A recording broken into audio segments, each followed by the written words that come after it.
Your Excellencies, distinguished guests, and my dear fellow Asian defenders of democracy, it is exciting that we're gathered again to advance the great cause of freedom in Asia. And even though I cannot join you at this conference, I am enthused in the thought that there are so many committed and able servants of justice and human rights gathered together. First, let me thank the Taiwan Foundation for Democracy for making this second conference of the World Forum for Democratization in Asia possible. I would also like to congratulate WFDA Steering Committee, especially both TEDARs, for bringing us together. But it is you, the participants, who more than anyone else know the mountains we have to climb in order to reach the green pastures of freedom. To this end, we must stiffen our resolve and put in yet more energy to help Daw Aung San Suu Kyi and the thousands of Burmese activists who languish in jail to gain their rightful place in Burma.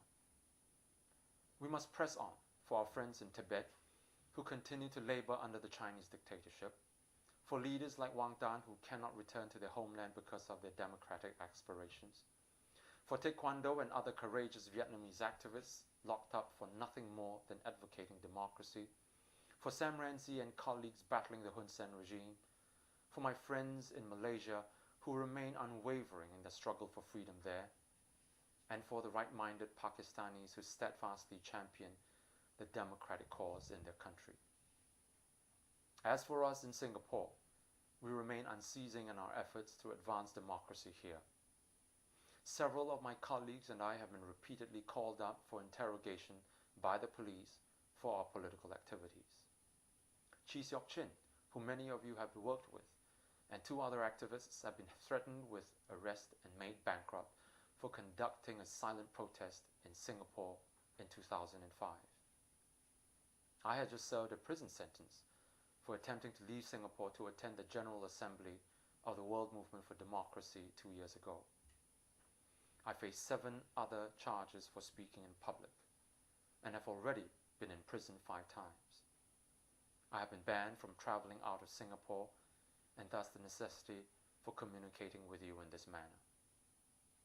But even as the future is fraught with danger and uncertainty, I remain hopeful.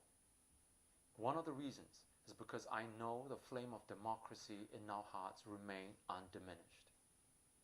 In addition, we have our fellow Democrats in Taiwan, South Korea, Philippines, Hong Kong, Thailand, and Indonesia, to whom we can look for inspiration and assistance. Lee Kuan Yew and his colleagues can sue me. They can make me a bankrupt and take away all my possessions, and they can repeatedly put me in prison. But they cannot silence me, nor can they diminish my hunger for justice and democracy.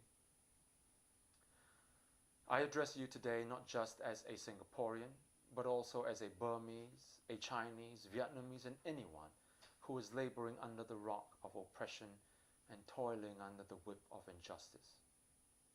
My friends, I know you well, and I know that you will not waver in your struggle for democracy because your creed is never to bow down before injustice and oppression.